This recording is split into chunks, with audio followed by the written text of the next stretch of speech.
Let's quickly get back to the bank reconciliation before we get into the topic that we discussed today, that we need to be discussing today.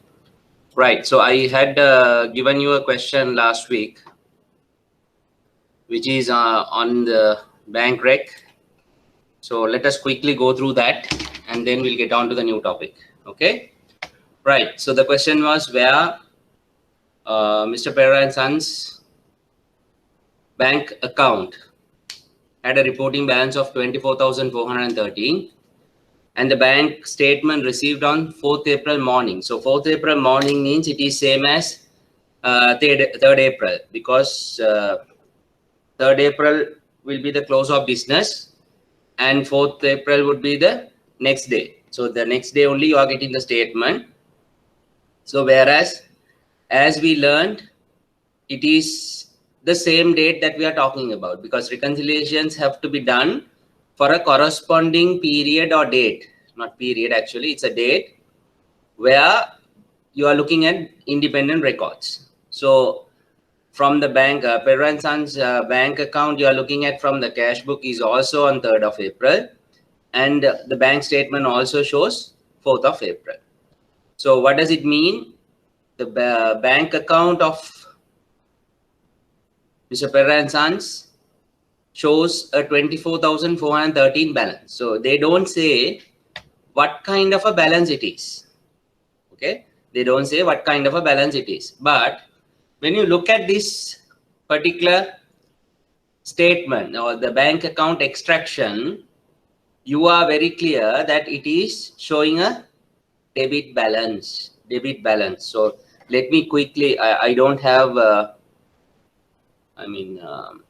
If you all can just look into the screen, where on the credit side, there is one line says balance carried forward.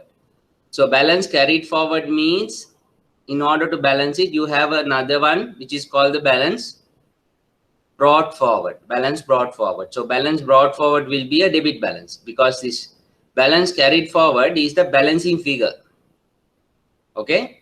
So when you look at the balancing figure here, it is 24,413. And on the other side, let me quickly demonstrate that on the board so that everyone is clear. Now, when you look at a T account, now this is the bank account of Mr. Pereira and Sons. Okay. That is, we are looking at the cash book alone, cash book bank column. So you know that there are transactions on this side, there are debits and there are credits. And finally, they say balance. So before going into that, now we want to take, that is what actually the next topic is, where we are going to look into the trial balance. So trial balance is the step where you take out balances from your account. So if I ask you what is the balance as of April 3rd, so you know how to take it, because there are debits, there are credits. So what you do, you total the debit side, you total the credit side, and you take the highest number to one of the sides. So in this case,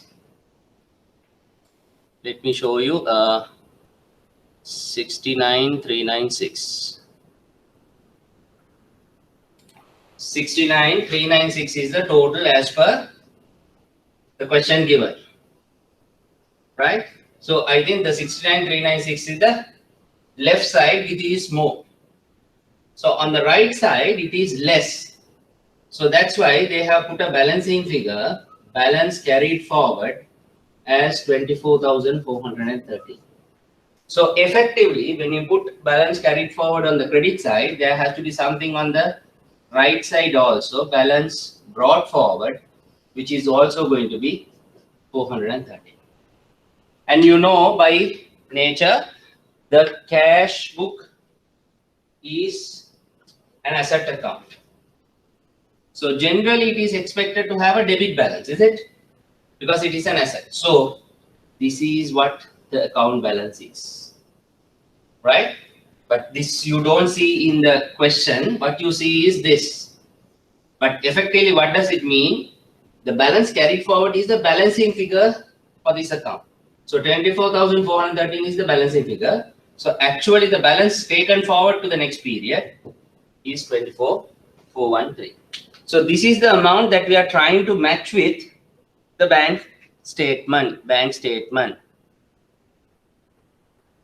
So if you look at the question back again, you will see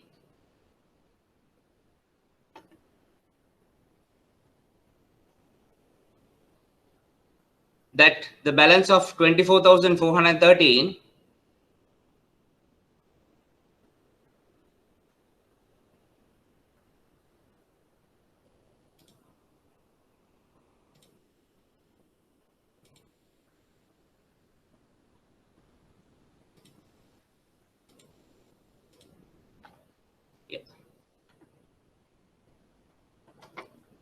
I hope you all can see the presentation.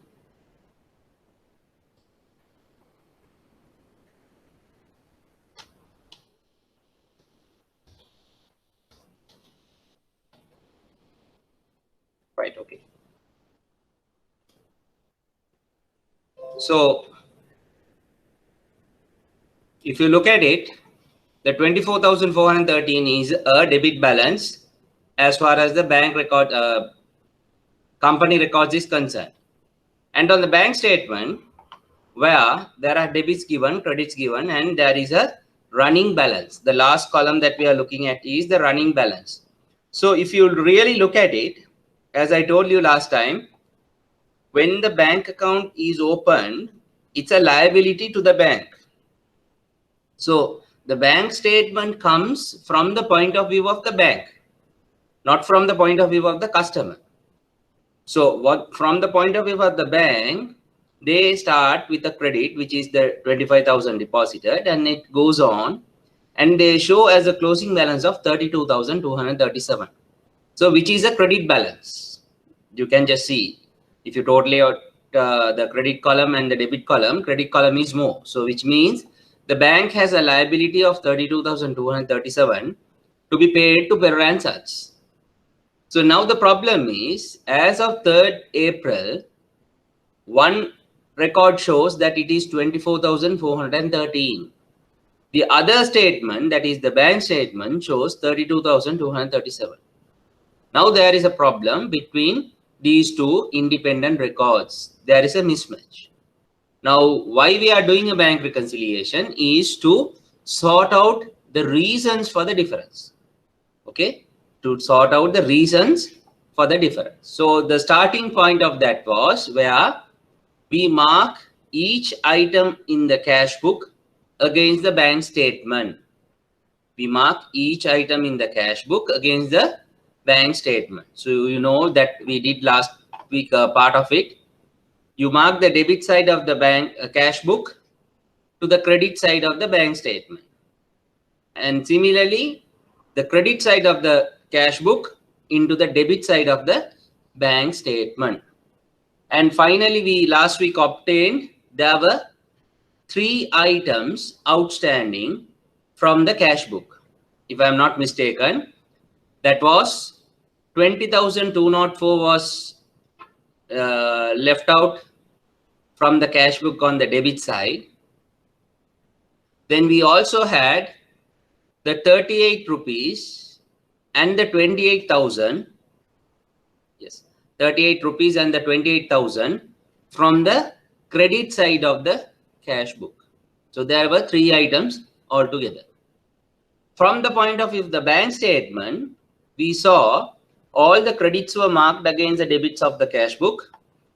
All debits except for the last item, that is the bank charges. So the bank charges was not available in the cash book. As I told you, apart from the common transactions, there are transactions which are happening directly at the bank. So this is one such transaction where the bank charges are directly debited to your bank account. So which you will see only when you receive the statement. Until such time, you can't record it in your cash book.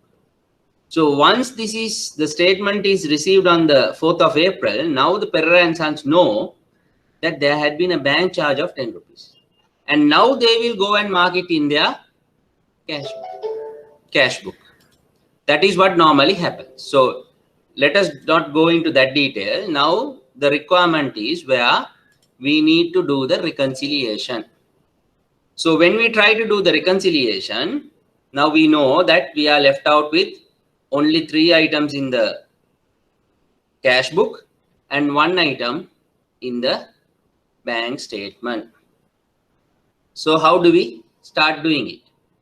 As I told you, we need to trace out all the items from the cash book to the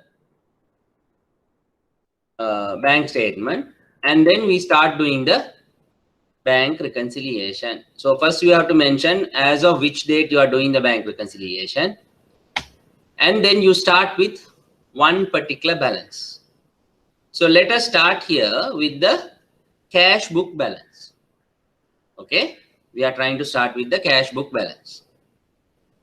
So if I go back to my specimen,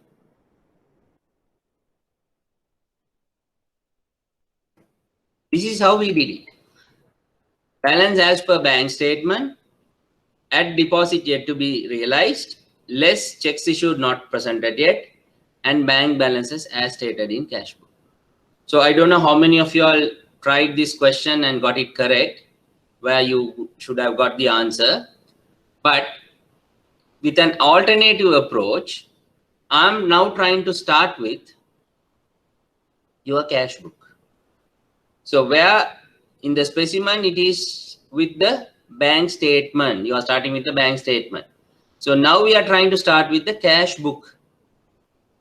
Okay, so what will happen?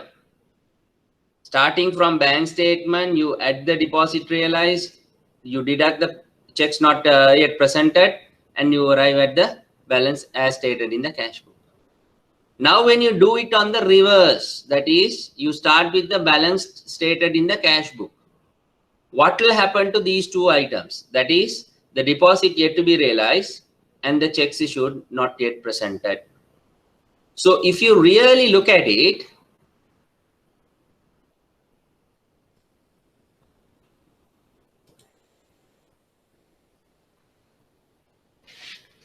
what will happen is,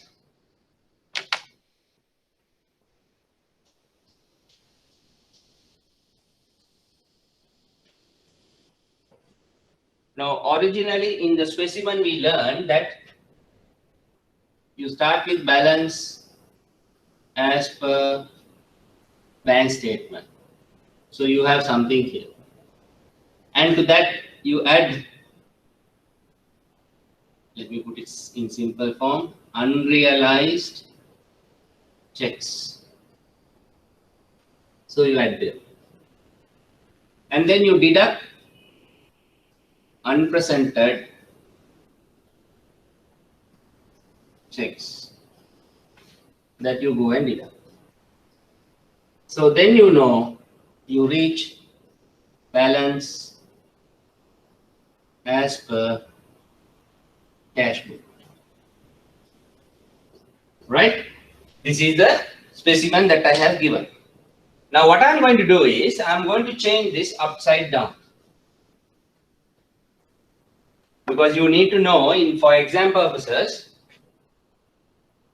you can start, you might be required to start from either side. That is, if you start with balance as per cash book and to arrive at bank statement, what do you think would happen? Normally, earlier when you started with the bank statement, you added this and deducted this. Now when you start with the cash book, obviously this will have to be deducted and this will have to be added. This will have to be added. Okay? Clear? Now just think logically why it is. Now when you start with the balance as per cash book,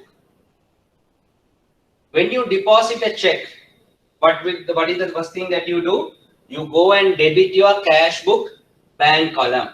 So you have debited your bank column already when you send the checks to the bank for deposit. So by that amount, your cash book is already increased. But as far as the bank statement is concerned, it has not yet got realized. So this balance will be less. This balance will be more by this amount. So then what do we need to do? If you are starting from the cash book, you need to take this out. If you can remember, when we started with the bank statement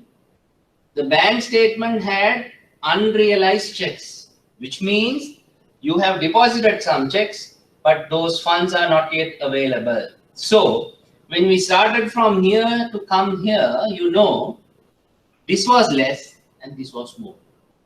So from a less point to reach a higher point, you need to add this. But when you do the reverse of it, that is, when you start with the cash book and to arrive at the bank statement, unrealized checks have to be deducted. Now, what about the unpresented checks? That is, you have given a check to your supplier, but that person has not yet gone and put it to the bank. So as a result, your bank statement balance is still more. Your bank statement balance is still more because that check has not come yet and got deducted. But when you give a check to your supplier, what did you do in your cash book? You already go and credit your bank column. You already go and credit your bank column. So as a result, your cash book balance has come down. Your cash book balance has come down by the amount that you have given checks to your suppliers. So if I am to match this with this, what should I do? To reach from a lower balance to the higher balance, I need to add the unpresented checks. Okay, so that is the logic behind adding and deducting of the unrealized checks or unpresented checks. If you have any questions, please ask.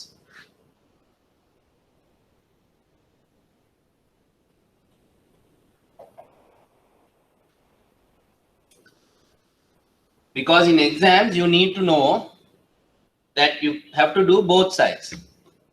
It is not only where you start from bank statement to the cash book, but you also need to know how you start with cash book and to do the bank statement. Okay? Right. So let me put it again. Now, originally, we started my specimen. If you look at it, look at the specimen presentation slide that I given. You start with the bank statement and you want to end up to your cash book, right? So these are the two main items, unrealized checks and the unpresented checks. Now, what is the unrealized check? A check that you have gone and deposited with the bank account, but the bank has not yet cleared your funds. So it is still unavailable for you to take out the money, right? So when you send a check to the bank to be deposited, what will you do? You will straight away go and debit your cash book. Okay, let's say you go and debit your cash book for a check that you deposited for 10,000, right? Now this 10,000 is not yet available in the bank statement. That is what we are trying to understand. This 10,000 is not yet available in the bank statement. So now you are trying to do a reconciliation between these two. And you are starting from a lower point. Lower point means where this 10,000 is not there. And you are trying to reach a higher point where this 10,000 is already included. So this 10,000 is known as an unrealized check. An unrealized check. So what do you do when you are starting from a lower point to reach the higher point? Whatever the unrealized check amount, you need to edit. You need to edit. Okay, you need to edit. So that is clear. When you are starting with the bank statement, it is unrealized. If there is unrealized check, you have to edit because it is already there in the cash flow. Now look at the second example, that is second item, unpresented checks. Now when you issue a check to one of your suppliers, what do you do? Straight away you go and deduct it from your cash book. That is, you will credit the bank column of your cash book. So as a result, let's assume this 10,000 is a check given to a supplier. So you have already gone and deducted from your cash book. Okay. Now the supplier has taken the check and he has gone home, but he has not gone and put it to his bank. Okay, so it could be the same bank of this particular customer or the company, or it could be a different bank. It doesn't matter. As long as this check is not deposited in a bank and lying in the drawer of the supplier, it will never come to this bank statement. It will never come to this bank statement. So if it is not going to come here, this balance will be always more by this 10,000. Okay, so don't get confused. This 10,000, let me make it 15,000. Otherwise, you might think that it is the same 10,000 that we spoke about here. No, this is a different transaction where you have given a check to a supplier. So this 15,000 has never come to this place because it was not deposited by the supplier. So now this 15,000 has not come here means this balance will never go down by this amount. Okay. Now you are comparing two records. The cash book has already deducted this 15,000, whereas the bank statement not yet deducted because it is not presented. So if I am starting with the higher point to reach a lower point, what should I do? I need to read. Right? So this is what my specimen said. This is what my specimen said.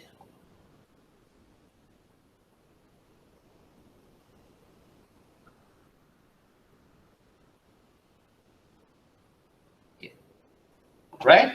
Now we are trying to slightly tweak this. I'm not going to start with this cash book. Sorry, bank statement. I'm going to start with the cash book. And this is my bank statement. So what has happened? I have changed this upside down. This has gone here and that has come here from comparing to the earlier situation. So when that got changed, simply this will also change. This will also change. Why? Now compare the same example. Let the unrealized check to be 10,000 and the unpresented check to be 15,000. Now think about it. If you start with the cash book, what happened when you deposited this check? You have updated your cash book, but it has not come to the bank statement. So your cash book balance is more. Bank statement balance is less by this amount. So from a higher point to a lower point, what you should do? Take out the unrealized check. Second example or second situation. Unpresented check of 15,000. When you give this check to a supplier from the cash book, you have already deducted this. You have already deducted this. Because of that, your cash book balance has come down. Unfortunately, this check has not reached the bank because it is still lying in the drawer of the supplier. As a result, it will never reach the bank statement until that customer goes and put it to his bank or this particular bank. So you are starting with a lower balance to reach a higher balance. So obviously this 15,000 has to be added back to the cash book so that it is back to normal like balance statement. Okay. So I hope this is very clear. I think one of your colleagues has already put a formula in the chats. You can see it, right? So I think you all are faster than me. I appreciate it because you can derive a formula basically for this and remember that for your exam purposes. But what you have to be mindful is which is your starting point and which is your ending point. Because sometimes what happens, candidates, they don't remember what to be done in between. They add this and deduct this, but you start with the wrong starting point and the wrong ending point. Then the entire answer is wrong. So you have to remember, logically think. If you are starting with the cash book, I have to deduct the unrealized checks because my balance is already more. But I need to add the unpresented checks because I have already deducted here.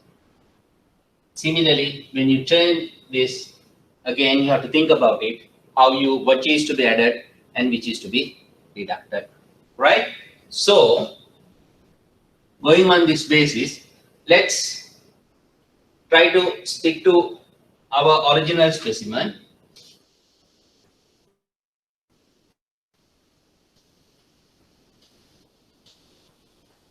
Right? That is, I'm just doing a rough sketch and then I'll show it in the presentation. Balance as per bank statement. Balance as per bank statement was, give me a second.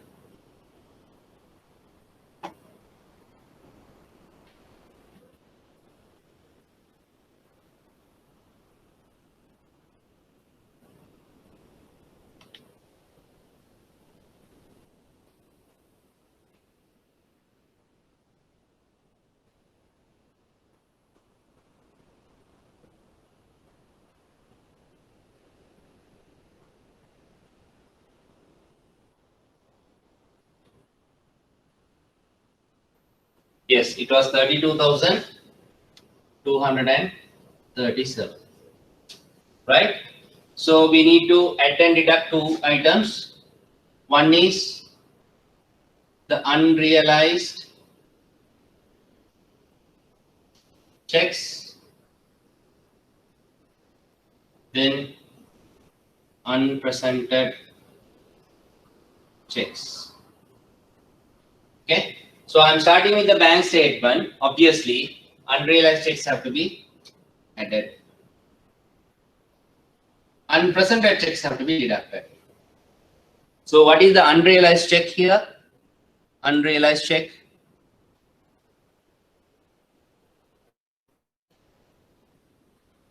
That was this 20,204. 20,204. Correct? 20,204. Right. Then unpresented checks. Unpresented checks. There were two items. One was the 38 rupees and the other one is 28,000. So you had two items, 38 and there was another 28,000. So basically 28,038 has to be deducted. 28,038 has to be deducted. Then finally we should reach at, I'm keeping some space here for a purpose, balance as per bank statement, sorry, cash book. So cash book balance is 24,413. If I am not mistaken, it is 24,413. 24,413, yes. So this is how it look like. Now just take this number, add this, deduct this, and see whether you are getting this answer.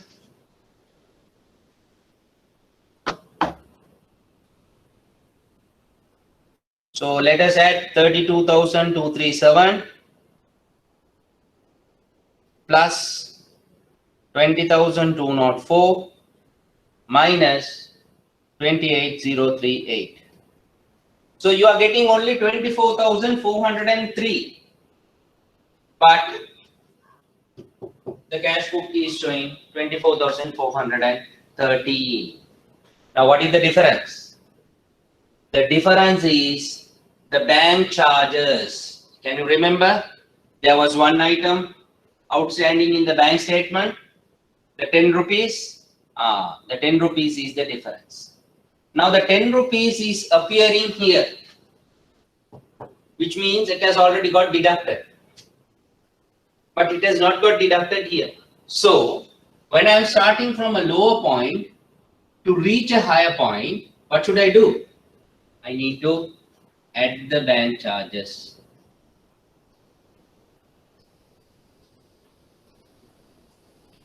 Which is the 10 rupees. So now when you do this, you will get 24,430.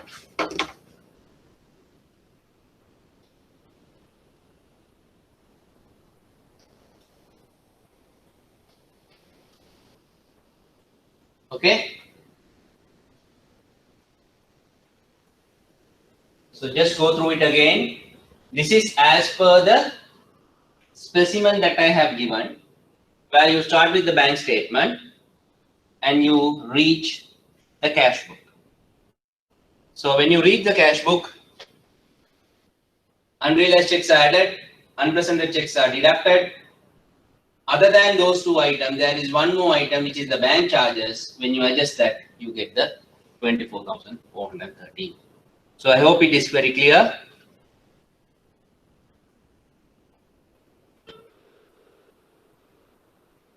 Now let's look at what happens when you reverse this. What happens when you reverse this? Okay. That is, we are going to start on the reverse side of it. That is, we are going to start with the cash book. Cash book means which is the 24,413. Now, when you start with the cash book, you know this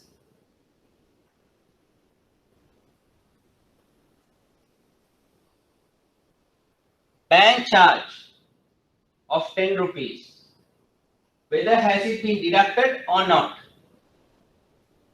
We haven't deducted because now only I am getting the statement. So when I get the statement only, I know there is a 10 rupee charge which has got been deducted from my account. So what do?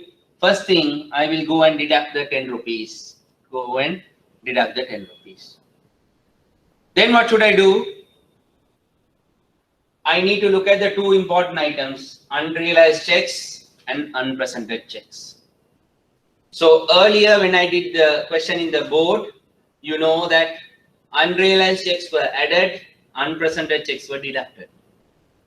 So now it is the right opposite of that, where you will add the unpresented checks and you will deduct the unrealized checks, so that you will reach the bank statement balance of 32,237.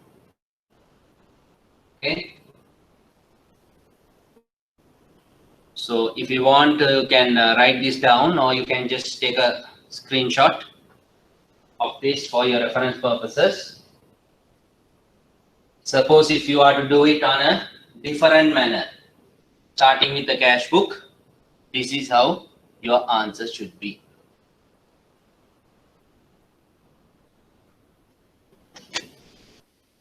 Is that clear?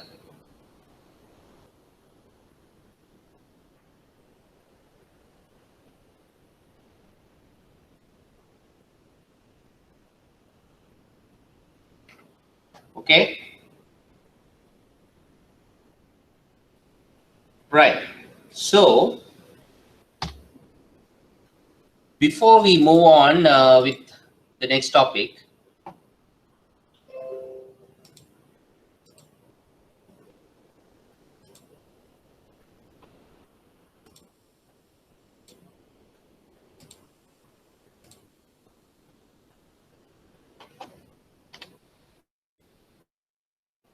I just want you all to look at the board. Now in exams, the questions will be slightly different. Now you know this, we have brought everything into one particular statement, right? Now in exams, sometimes this will be slightly differently handled. Okay. Now what will they say is, as you know, these are the common items.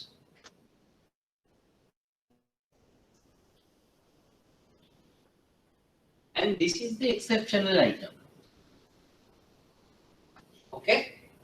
So once you do the marking off, that is the bank statement debits against the cash book credits, and then cash book debits against the bank statement credits. Once you do the mark off, and you will understand what are the unrealized checks and what are the unpresented checks. All other items that are remaining in your reconciliation as not marked items, those are called adjusting items. I have given you earlier also. Those are called as adjusting items. Now what happens in examination, because you need to know that also, they will start with all these as normal and they give you 4 parts. If you look at the question, there will be 4 parts.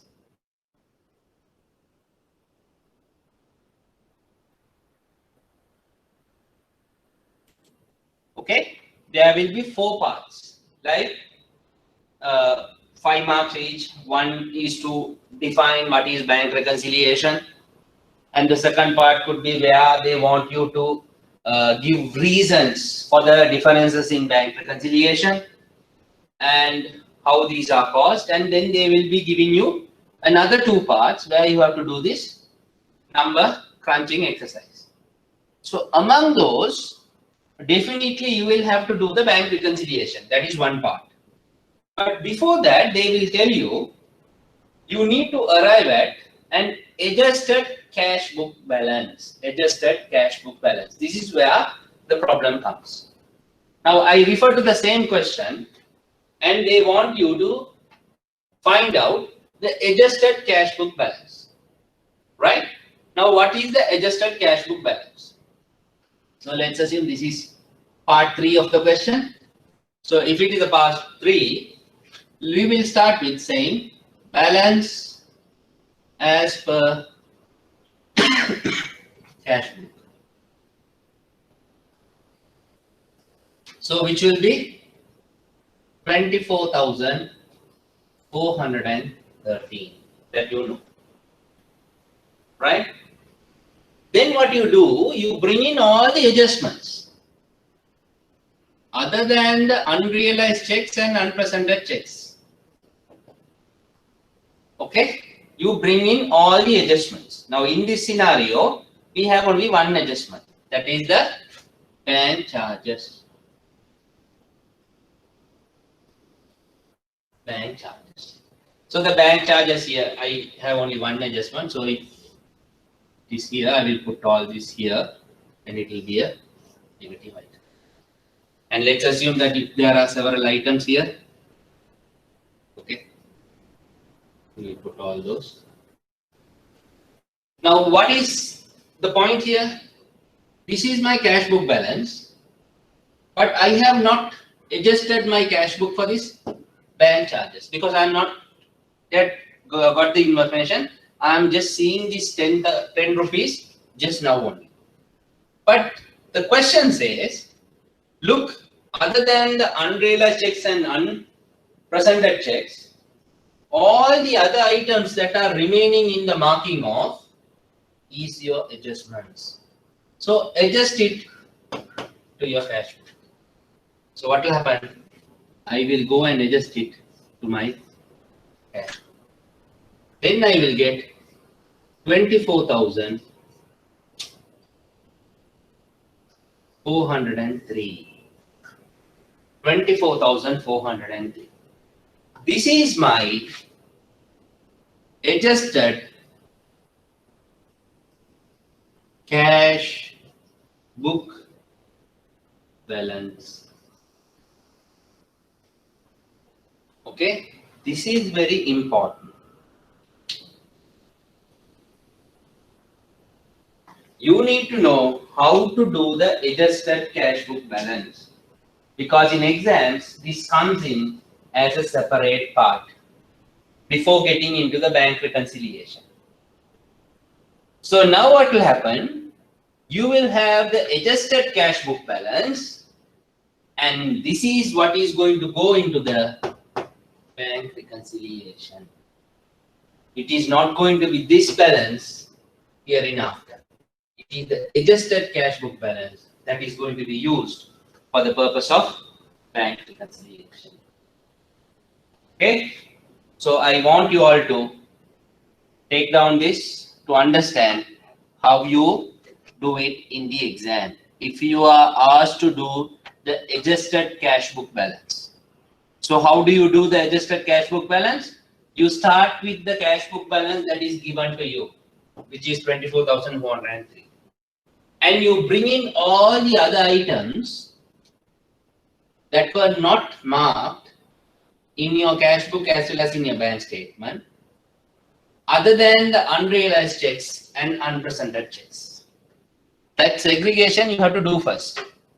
You have to identify those transactions and keep it aside and bring in all the remaining items into this, and you have to adjust it accordingly to the cash book, and then you reach the adjusted cash book balance. Okay, so if you can take down.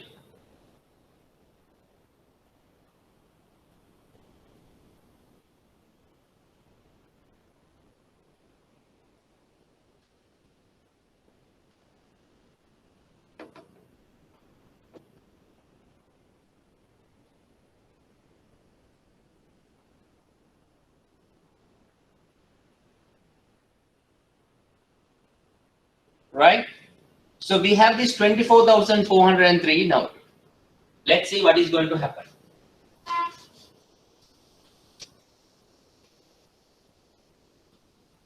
Okay.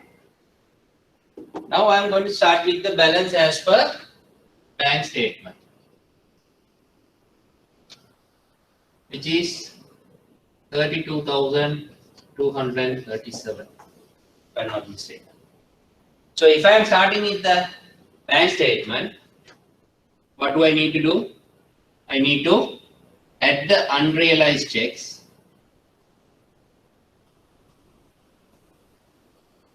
and deduct the unpresented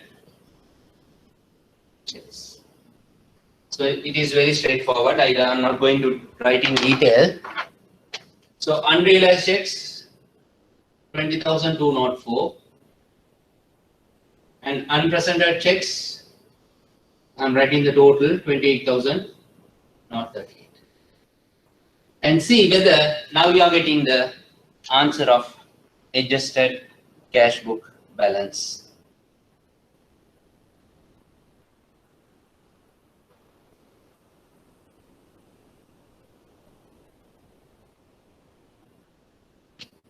So I'm sure you should be getting this answer of 24,403. If you have any questions, please ask.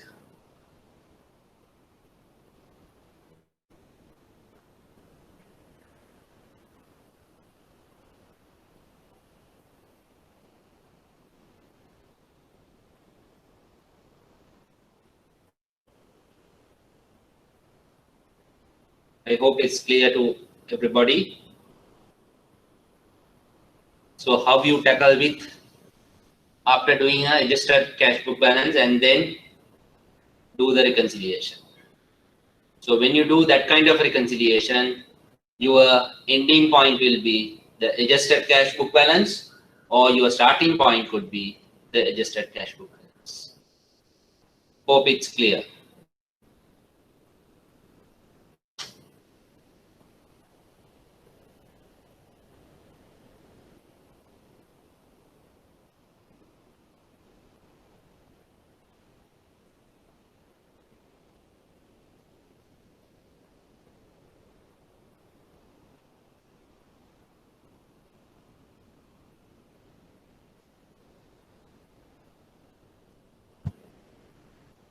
Okay.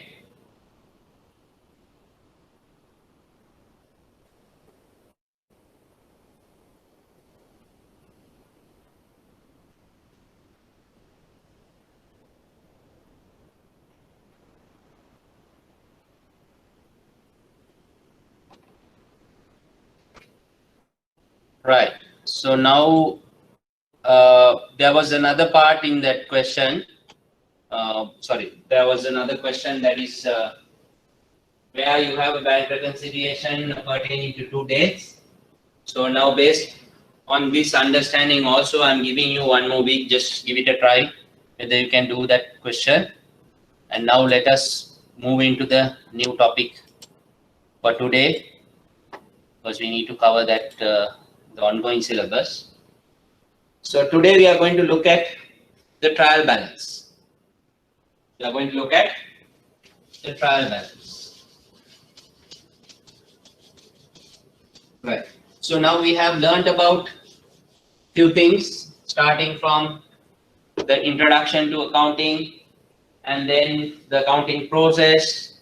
Then you have learned the accounting concepts, and we have also gone into the prime entry books.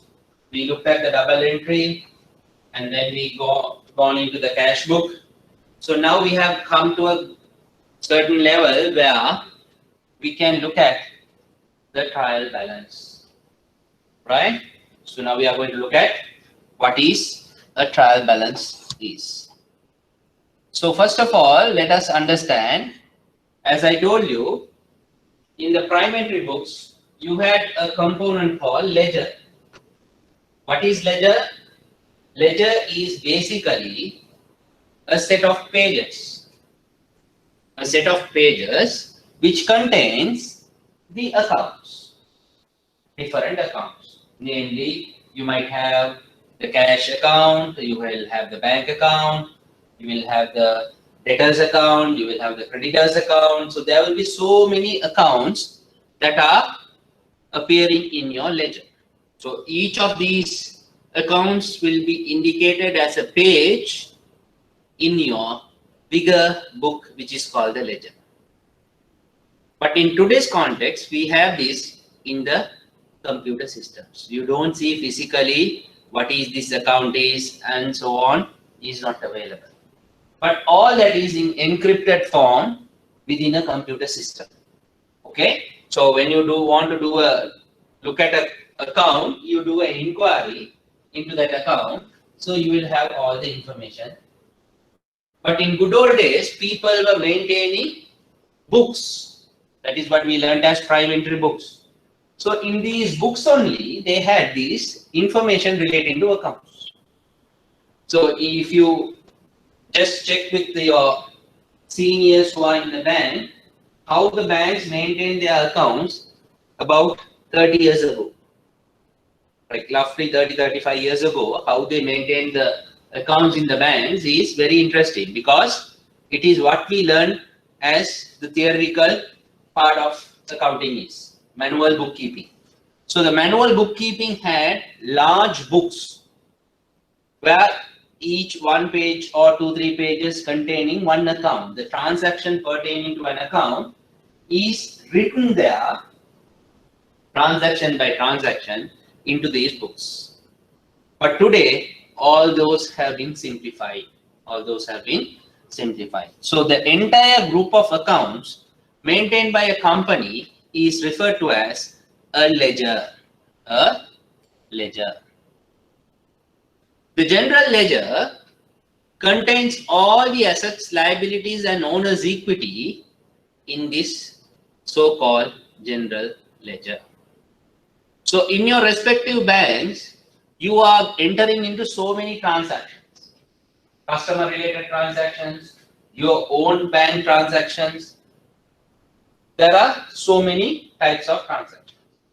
Now, all customer related transactions, you know, it is going into the respective sub ledger. We call that as a sub ledger.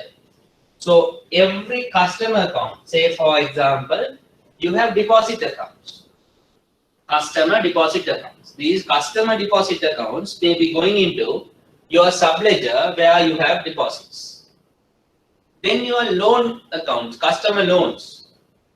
When you look at the customer loan, those are going into your loan sub ledger. But what about all the other accounts? For example, your cash, your furnitures, your buildings, your salary accounts. Okay, so salaries, advances, all those types of accounts are recorded in your general ledger. So the general ledger is known to be the heart of your accounting system. The heart of your accounting system. If your general ledger fails, means there is no accounting that can be handled. So in earlier days, how people managed to prepare their accounts is basically where they recorded their transactions in a columnar form. We call it as a tabular form, but this is how they recorded their transactions. Say for example, your cash transactions. Now you see there in the screen, there are some pluses and there are some minuses. So pluses are shown normally and minus numbers are shown within brackets. Now what does this indicate? You know that when you look at a cash account, all the positive numbers appearing there, 15,000, 1,200 and the 600. What do you think about those? Those are all debits to your cash account. That is why those are shown as positive. Okay. The 7,000, the 600, 900, 250. All those are the credits that has gone into your cash account. That's why those are shown as negative or in other words as minus numbers. So we were talking about the account balance. The account balance is basically the total of all these transactions. So what has been shown in the screen is basically ultimately you get the balance of 8,050 by adding or deducting all the numbers given there. So your 15,000, 7,000, 1,002, all you add and deduct and you arrive at 8,050. So what does this mean? That when you look at the tabular summary, this is what it means. The transactions are recorded in a columnar form, and though the ultimate total of those transactions is what known as the account balance. But people found this to be a little bit difficult to understand what these transactions are. So they thought about this other form of information which is known as the T account, which you already know. T account form. Now it becomes very easy to understand. You see the same set of transactions, which are put into two sides of the T account. I have taken all the debits into one side and credits into other side. So you know the debit is on the left side, credit is on the right side. So you have done the T account for this particular cash account, the transactions that were given. So there was a 15,000 debit, 1,002 debit, 600 debit, and there were credits. So simply these were these transactions that have been put into the account form, right? So now we do the account balancing. So what do you do? First you have to total the two sides. First you have to total the two sides. When you total the two sides, on the left side you have 16,800. That is 15,000, 1,200 and 600. So you have 16,800. But look at the credit side. What is the total there? 7,000, 7,600, which means 7,600 plus 900, 8,500, and 8,500 plus 250 is 8,750. So you are comparing 16,800 against 8,750. So what is the first thing that we do? We take the higher total from the two sides and write it as the account total, which is not the account balance, right? Still we are at the account balancing stage. Account balancing stage. So when you look at the account balancing stage, one side you have the 16,800 and the other side you have the 8,750. But basically when we are talking about the balancing, both sides have to agree and show 16,800. So what do? We need to bring in an item to balance the right side, that is the credit side of the account. How much that we need to bring in? Another 8,050 and another 8,050. So now when you look at it, you see both sides will show 16,800. Both sides will show 16,800 and that will be your account total. But going by the double entry principle, when you raise a debit or a credit, and there has to be a corresponding debit or credit. So based on the double entry principle, if you see, this is shown as a balance carried forward and a balance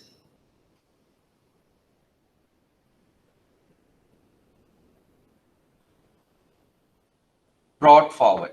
So I would like to demonstrate this on the board. Let's go to the board.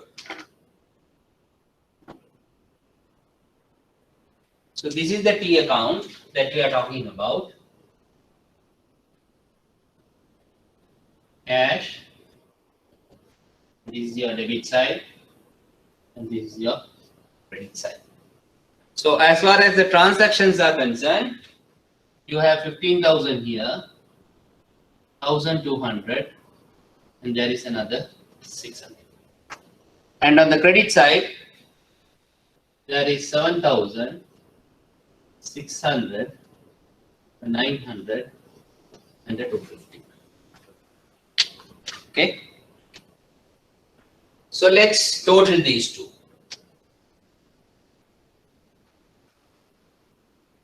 So when you are doing the balancing, keep adequate space in between the total and these two lines.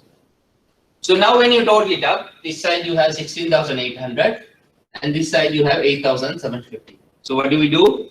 We write 16,800, which is the higher total, and I will bring that into both sides. Okay, 16,800, 16,800. But whereas this side, when I look at it, it is not actually adding up to 16,800. There is a certain amount of a shortfall. There is a certain amount of shortfall.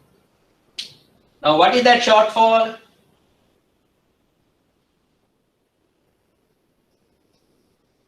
$8,050. So the shortfall of 8,050 when it is put, now this side also will agree 16,000. Okay, but according to the double entry principle, whatever you do to an account, a debit or a credit, there has to be a debit or a credit to the same account or to a different account. So going by that principle, when you put an 8,050 here, you need to put another 8,050 here to show that there is a debit and a credit. Okay.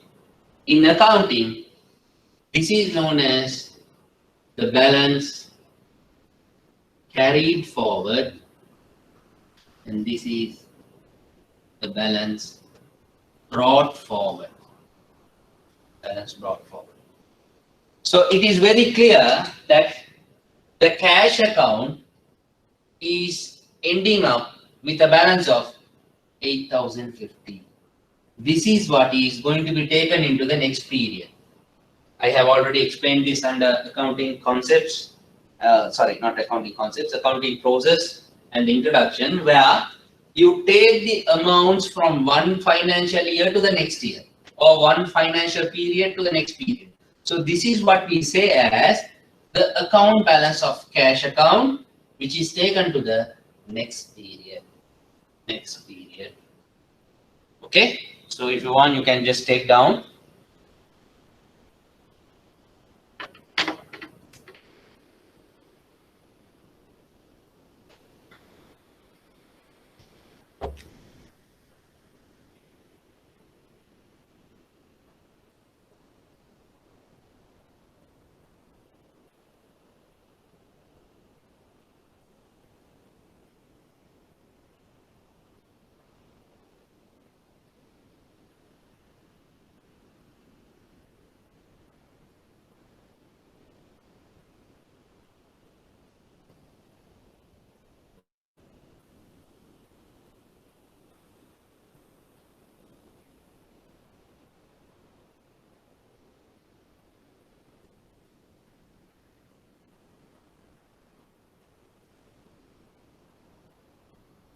Okay.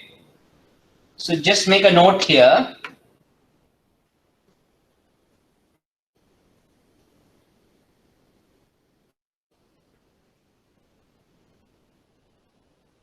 This process is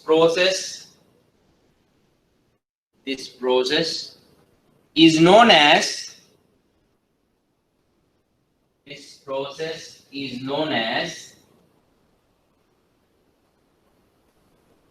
balancing of an account. Balancing of an account. Balancing of an account.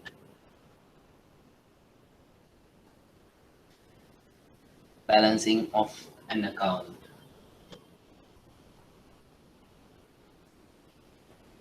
Accordingly,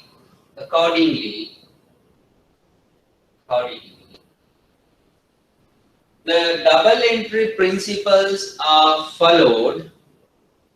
The double entry principles are followed. The double entry principles are followed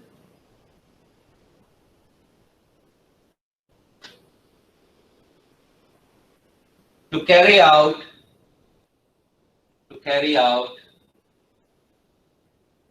the function of account balancing. To carry out the function of account balancing.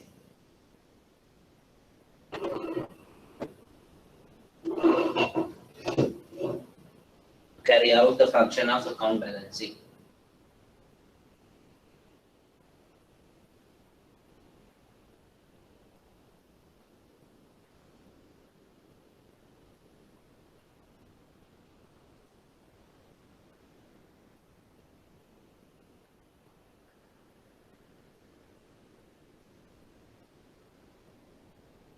Next line. The balancing figure 8050. The balancing figure 8050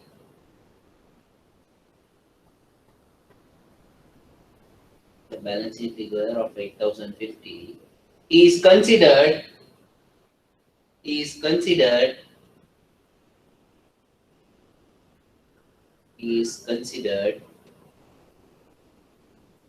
as the closing balance of the account. As the closing balance of the account.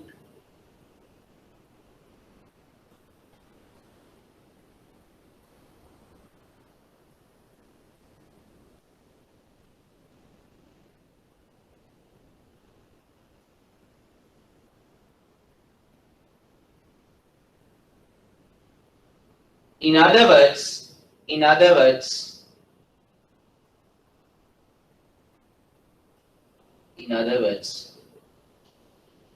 this will be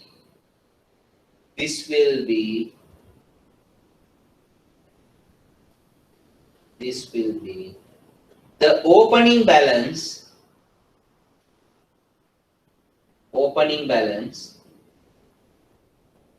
for the next period.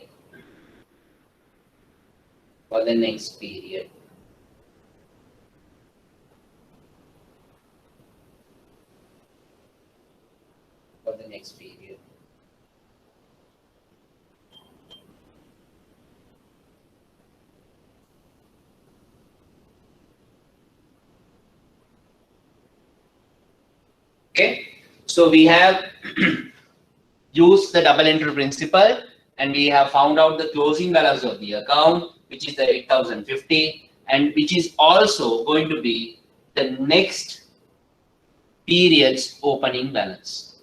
Okay, next period's opening balance. Let us go back to the presentation.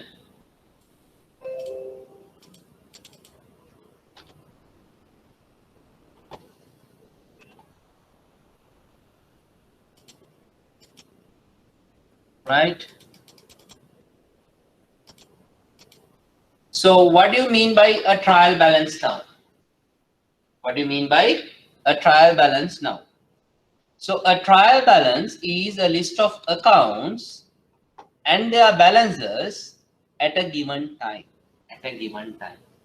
So why do we say at a given time is anybody would like to have a trial balance taken from your business, which could be either manually or from a computer system, but it is considered to be taken as at a particular date. We don't take it as a time, but this is the definition which says at a time.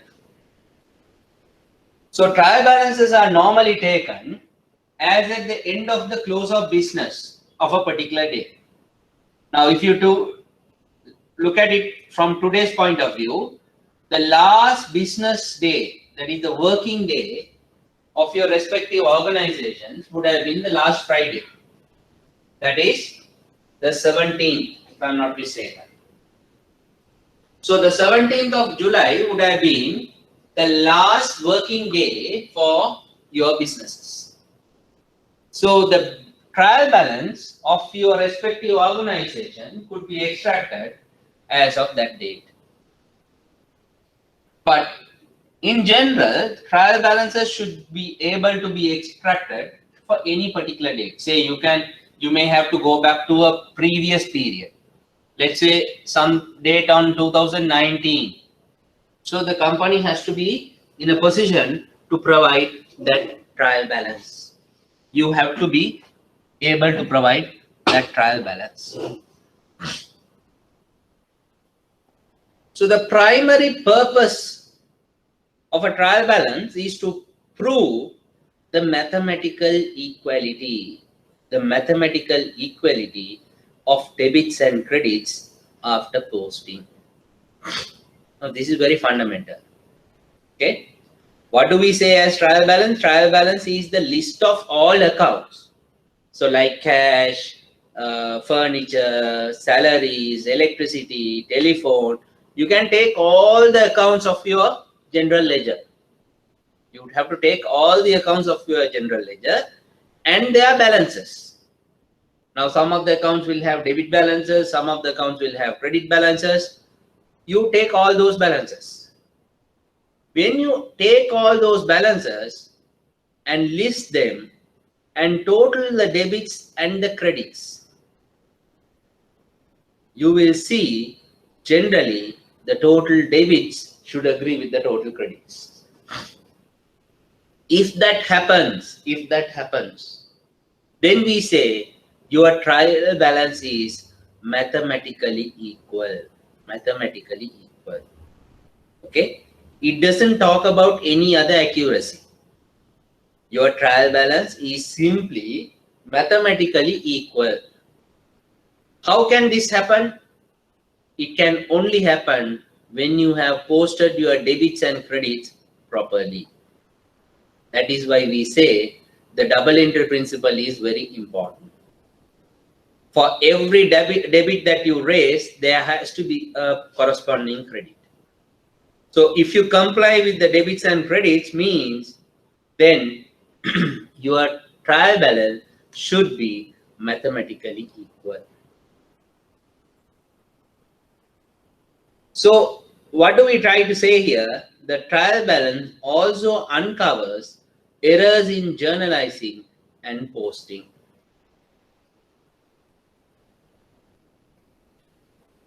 Suppose if you have committed an error in posting your transaction, then that will get highlighted when you extract a trial balance. So trial balance of a business is very important in order for the purpose of preparing your financial statements. Now, how do we prepare a trial balance? So the procedure for preparing a trial balance would be a listing of the accounts, titles, and their balances have to be done. Totaling the debits and credit columns, proving the equality of the two columns. And the illustration that is given to you on the screen is actually that. I don't know whether it is visible to you all, but if you are looking from your device, you can enlarge it and see. Basically, this talks about a company, Michelle Company, and they have a trial balance as at 31st December 2016, right? And on the left side, you will see there are so many account names given. So these are their accounts. Some of the names are very familiar to you.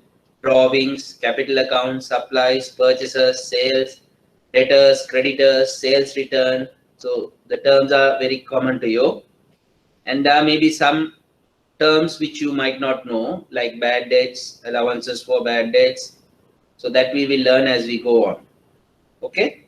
So what have they done? They have taken all the account titles and they have put it into two columns. So every account will have a balance, and based on the balance, whether it is debit or credit, they have put it into two columns. And now you will see there is a debit column as well as a credit column. And when you put down all the balances into the respective columns and total them, you are getting the same total. That is 756,500 and 756,500 for the credit as well. This is what you need to know. When you look at a trial balance and when you extract the list of balances and put them into the respective columns, your debit total should agree with the credit total. That is what we say as mathematical equality.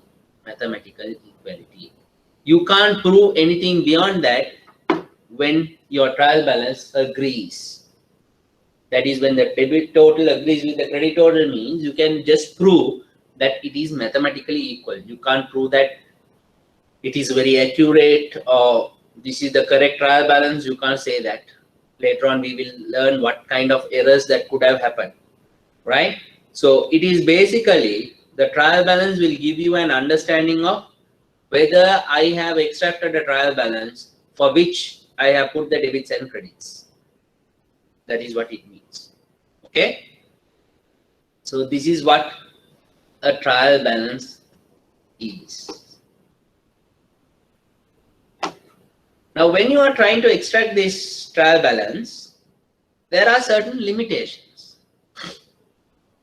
When you are extracting the trial balance, there are certain limitations. So let us see what are the limitations are. A trial balance does not prove that all transactions have been recorded or that the ledger is correct. Now we come to a point.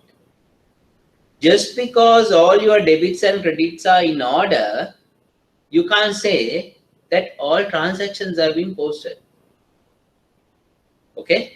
So for example, let me give you an example. There is a customer coming to your bank counter and giving, let's say, 50,000 rupees cash together with the slip to the customer, to the bank staff. Okay. So unfortunately, at that time, your computer systems are down.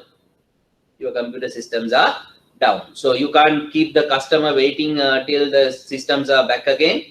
And what you do, you will accept this deposit and you will acknowledge by putting a stamp on it, and you will give the deposit slip back to the customer saying that, look, the systems are down at this moment. We will update your records when the system is up. So the customer is going back because he has got a confirmation for his deposit and he goes happy. Now, unfortunately, what happens, this teller, due to the stress of work or due to some other reason, he puts this cash and the deposit slip into his drawer and he forgets to post that transaction when the system is back. Okay. Obviously, you might ask the question whether end of the day there has to be a cash balancing and thus have to be done. Let's assume that the cash balancing was done. So what does this mean? If you look at a trial balance as of that particular date, that trial balance is not correct. Why? This particular deposit of 50,000 has not gone into the particular computer system. So as a result, when you go and extract a trial balance, that trial balance doesn't contain this 50,000 rupees. That is what this point says. A trial balance does not prove that all transactions have been recorded or that the ledger is correct. You see? So just because the debits and credits are agreeing in a trial balance, it doesn't mean that all transactions have gone in. Here comes the important point. Numerous errors may exist even though the trial balance columns agree. You see, as I told you, the columns of debit and columns of credit is agreeing means in total, it doesn't mean the trial balance is perfect. There could be number of errors that have gone into the trial balance that we will learn next week. Okay, what kind of errors could have.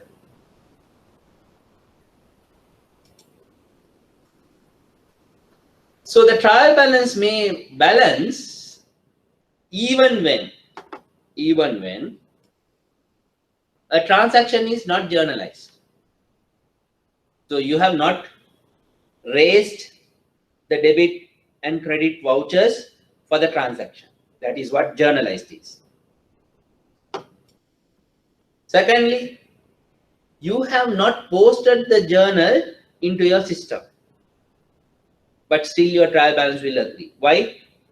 The debits and credits have not gone. So the balance debits and credits will agree. Thirdly, where the journal entry is posted twice, still there is no problem because one transaction is posted twice. Sometimes you might observe that same transaction has gone into your account, your savings account. It won't have an impact to the trial balance. It won't have an impact to the trial balance. Later on, when the transaction is detected, the bank will rectify it. Next point, incorrect accounts are used in journalizing or posting, which is also possible. Instead of the electricity account, you go and post it to the telephone account. Or instead of cash account, you go and put it to the debtors account. Anything can happen.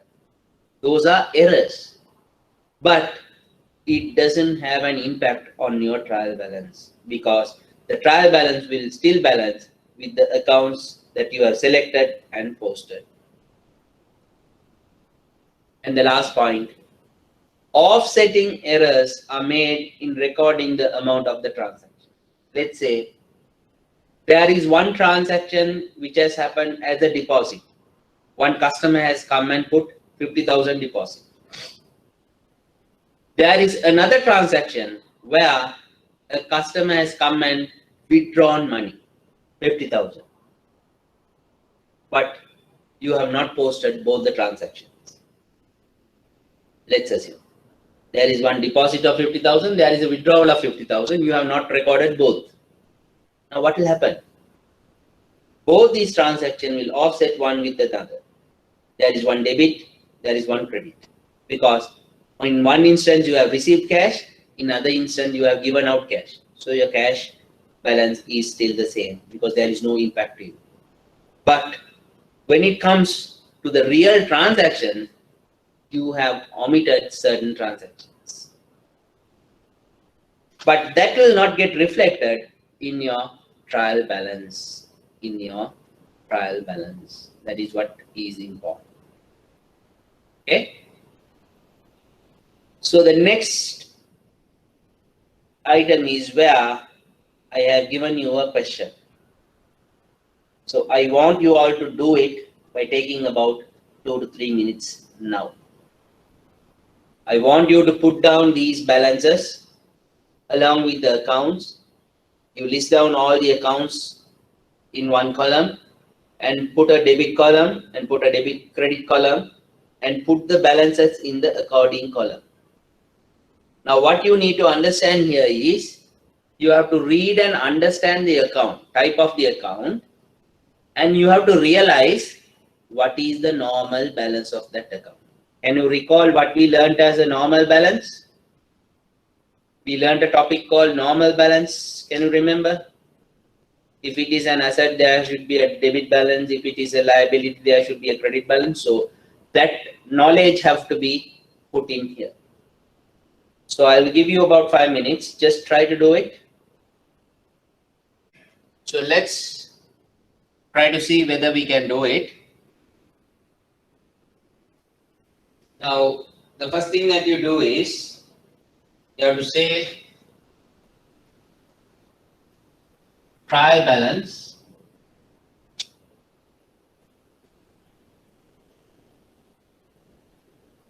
if there is a company name given, you have to write it at the top. Okay, trial balance, and then you have to put the date. So this they say as at December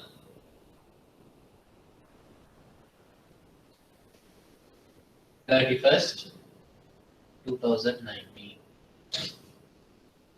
Okay.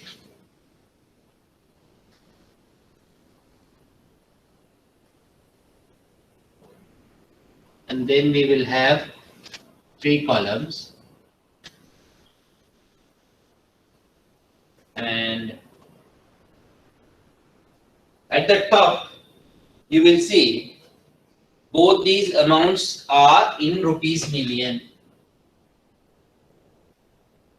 So we will put that at the top. And then we have to say what is the account,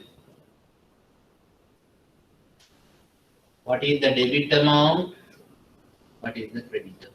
See? So this is because this will come in your exam. In your exam, you have to do this. They will give you a list of balances where you have to prepare the trial balance. Okay. So now it's a matter of writing the account and putting the balance on the right column. Okay. So let's first write the cash in hand. I don't know whether I can write all the lines here. Let's see. Cash at bank. Bills receivable.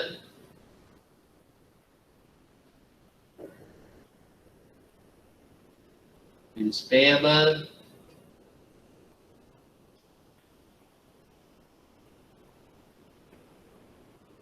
Sundry. Debtors. Sundry. Creditors. Capital, Drawings. I think I have too many accounts. Let's say I can use the code. Sales, purchases, carriage inward,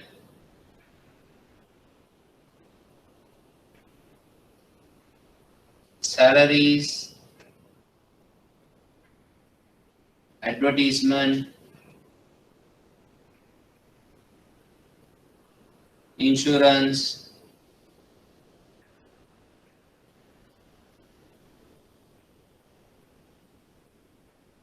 furniture, okay, stock, and then office rent. Okay, so you know what is the captions are, even if you are not in a position to see the board to the bottom itself. So these are the things that you have to do. You have to put a structure, and then you have to see listing of all the accounts on the left side, and now it's a matter of putting the debit and credits accordingly. Debits and credits accordingly, right? Okay, let's go one by one. Cash in hand. Now, when you get this type of a question, the first thing that you need to do is you need to identify the list given here, whether it is an asset, liability, capital or equity, income, expense. Because we know the 5 classes of accounts: asset, liability, capital, income, expense. You see the 5 classes. So what my recommendation is, even in exams, when you get this type of a question where you are given a list of balances and you are asked to do the trial balance. If you look at the past paper, question number 1 will have this. Of course, it is not with the easy set of accounts. It will be much more complicated because as we go on, we will learn more items. So it will be that kind of a list that you will get. But the starting point would be, before going into all these, you have to mark these accounts according to this. Whether it is asset, liability, capital, income or expense. So can we quickly run through this and say whether these are capital or income or expense or whatever that you may call. Okay. So I will just indicate, this is only for understanding. So in exam, what you will do is you will mark it in the question paper, but when you are taking it to your answer sheet, you don't mark it, right? Right. Okay, let's see. Cash in hand, it's an asset. Cash at bank, it's an asset. Bills receivable, bills receivable. Anything that is receivable to you. Anything that is receivable to you, what do we call it as? It is an asset to me. It is an asset to me. So, bills receivable is an asset. Bills payable. Bills payable. Liability. It's a liability. Debtors. It's an asset. You know. Debtors are assets, creditors are liability. Then we have capital. So it's very straightforward. C. But what about drawings? I think we learned this in the second lesson. What do you call as drawings? Where a owner has taken the the company products or cash for his personal use. For his personal use. So it is also going as part of equity. But the problem here is drawings is something which is negative, or it's a money that is taken out from your capital. So you have to remember, capital will be having a credit balance, but drawings will be having a debit balance. That you have to remember. That is a critical difference between capital and drawings. Capital is money that you have put into the business. So it will be a credit balance. But drawing is after putting in that money, now you are taking it for your personal use. So as far as the business is concerned, business won't allow that to happen because they have to treat every transaction as sorry, business transaction.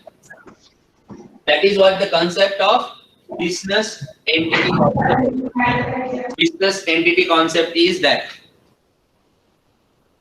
Business entity concept is that.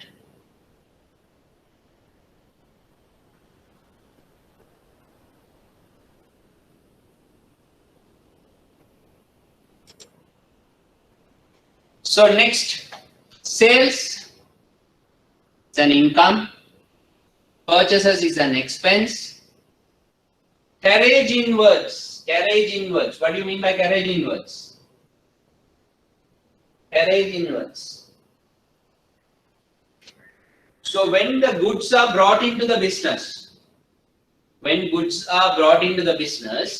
sometimes you might have to pay these laborers for bringing in those goods into the business. So you will pay some expenses for carrying the goods into the business. So it is an expense. Then you have salaries. You know that is an expense. Advertisement, expense. Insurance, expense. Furniture. What is furniture? Furniture is like tables, chairs, and those stuff. Now, those are not meant for business. That is for the use of the business. So, it is an asset. Stocks. What do you mean by stocks? Stocks is anything that you have brought in for the purpose of selling it to others. So, that is like part of the business goods. So, that is again an asset. And finally, it is the office rent, which is an expense. So now it is very clear when you look at the list of items here, we have marked all the items as whether it is asset, liability, or equity, income, expense, and so on. So based on that, now we know what is the normal balance of all these accounts. What is the normal balance? So if it is an asset, you know it is a debit. If it's a liability, you know it's a credit. If it's an income, you know it's a credit. If it's an expense, it is a debit. So capital, generally it is a credit. But as I told you, if you have drawings, that will be a debit. So accordingly, now we classify these amounts into the two columns. Cash in hand, 4,200. Cash at bank, 16,800. Bills receivable, 18,000. Bills payable, 16,000. Sundry debtors, 24,600. Sundry creditors, 32,400. Capital, 50,000. Drawings, 18,000. And sales, 105,000. Purchases, 75,000. I'm not sure whether I'm writing in the right line, so just check and write it accordingly. Salaries, 12,000. Advertisement, 2,400. Insurance, 1,600. Furniture, 7,500. 18,600. Then office rent, 2,000. So basically, this is what it means.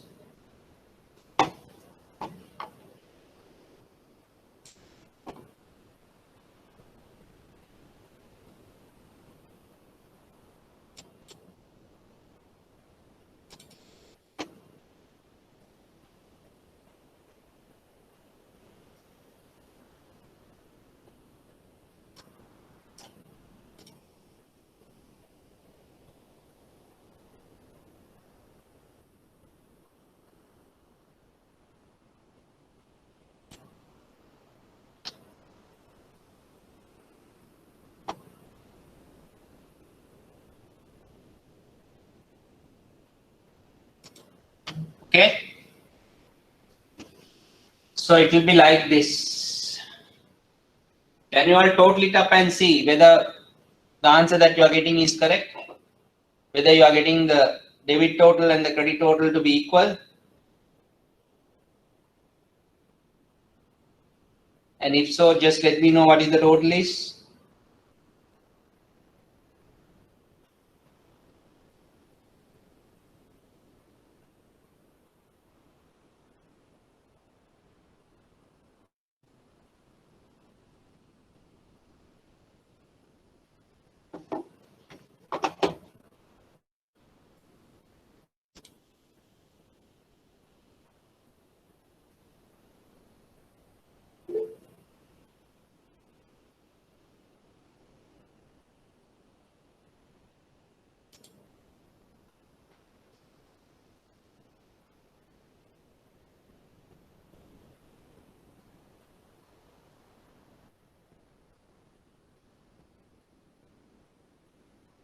What is the total that you are getting?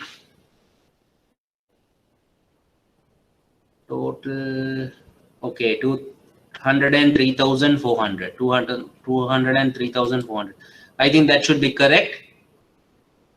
But for the benefit of those who couldn't do it, I'll just try to show it on screen.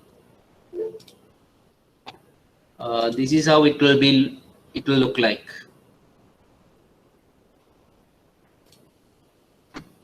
Okay.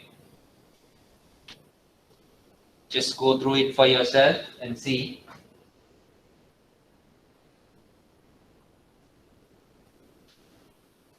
So basically, you will have 4 items appearing on the credit side.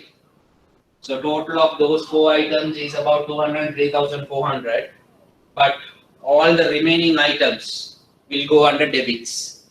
So when it goes under debits means it has to agree.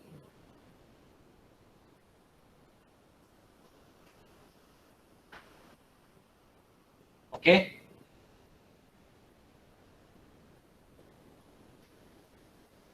Right. Hope it's clear.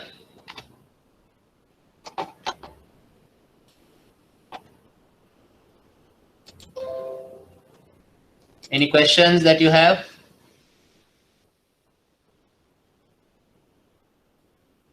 Image not clear. Is it on the board that you are referring or the PowerPoint presentation?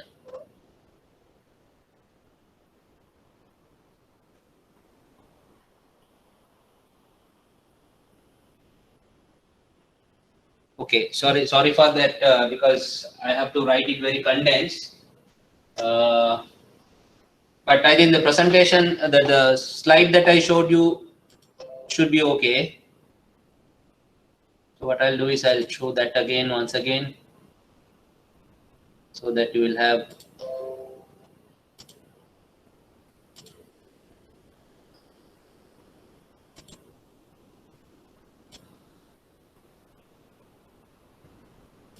So I hope this is very clear, the screen.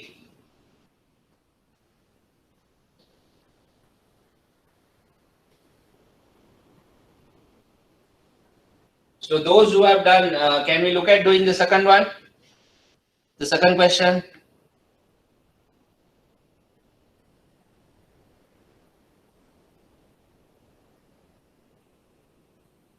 Second part of the question, second question number 2. There is another trial balance.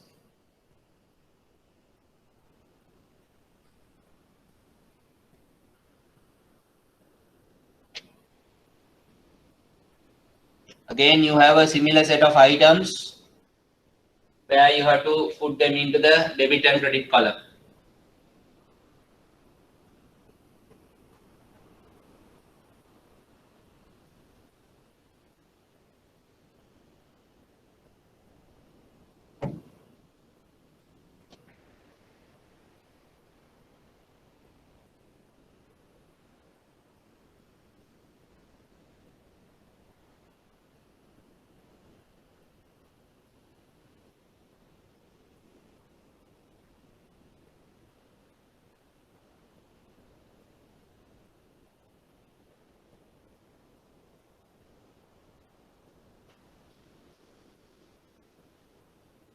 So when you look at those items, again it is the repeat of same items: cash in hand, cash at bank, capital, drawing, purchases, sales, machine. Machine is what here? Machine is a fixed asset. Okay, so it will be an asset. Furniture, debtors, creditors, opening stock. So it doesn't matter whether that is opening stock or closing stock, it is the stock of the business. What do you mean by wages? Wages, and you also have salary. Both are given. In the same question, you have wages as well as salaries. Now, salary is something that is paid to the employees of the business. Say, as staff of a particular bank, we are paid salaries. So, that is the salaries paid to the staff of the company is known as salaries. But sometimes you might make payments for laborer staff, for support staff, who are not part of the employee pool. Who are not part of the employee pool. So when you make such payments, those are known as wages. That is like labor charges. We normally call them as labor charges. So those type of payments that you make are known as wages. So you need to understand wages and salaries are not the same, because it is paid to two different categories of workers. One is a set of employees of the organization, and the other one is somebody like outsource workers. Then you will also have rent is already given there, salary, and then bills payable. Bills payable. So bills payable is basically a liability. Liability. And when you put down these balances, it will appear like this.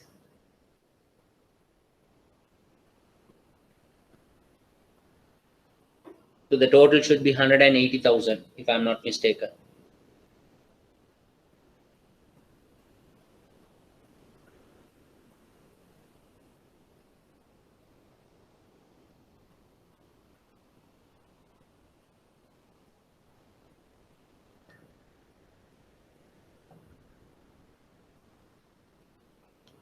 Okay, so when you put down all the balances, it will look like this.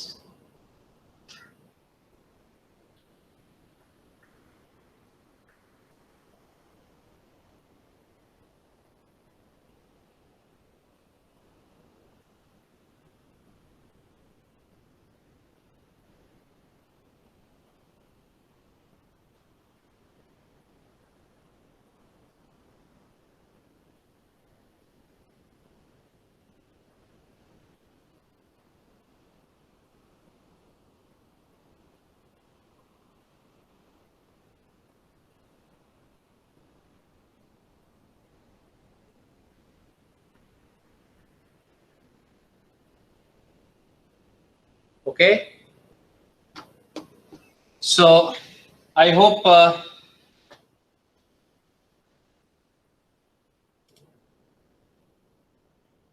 so the two sections that we did today, that trial balance.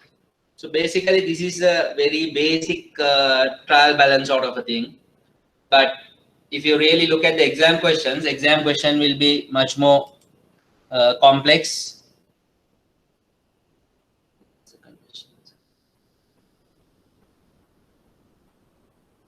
Okay, you want to see the slide 2.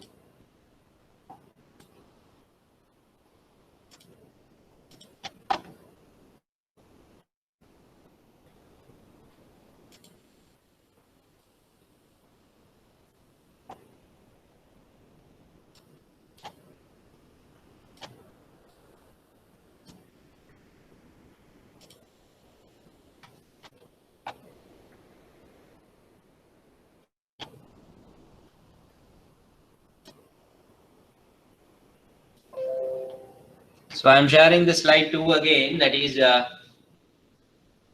on the question number 2.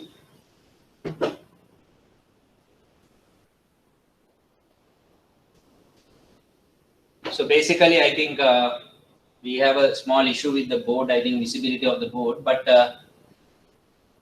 if you can log in with a device, I think like a laptop or a notebook, I think that should be visible. If not, you can contact the IDSL resource person with regard to that for their support. But basically, this is what it is, question number 2. So what I want to say is the exam questions on trial balance will be little bit complex compared to this. So that is with the experience towards the end of this program, you might come to know more items that would appear in a trial balance, but these are very common basic items. So that's why we can easily mark those items as liabilities and so on. But if you look at the exam question, it will be little bit complex in nature, where you need to understand those terms that are used in banking as well as in financial accounting, and based on those you have to classify whether that is asset, liability, income, expense or equity. So then only you can proceed with doing those. Okay, so with that I think we will wind it up for today, and let's do it. So I wish everybody a pleasant weekend, and let's meet on next week.